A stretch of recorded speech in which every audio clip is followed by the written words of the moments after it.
Hello guys, andito na ulit kami sa taas. Hoy, ito yung sa dog. Sobrang lubog na yung araw.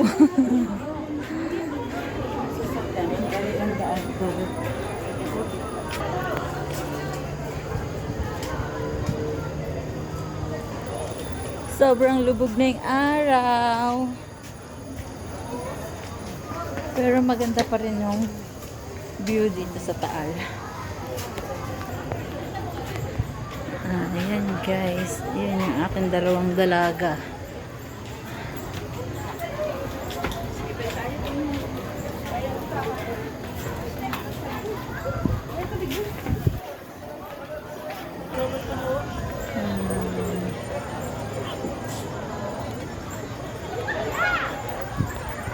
Ayan ang zipline.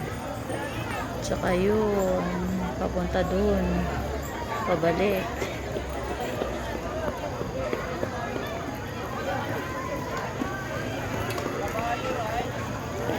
May ilaw na.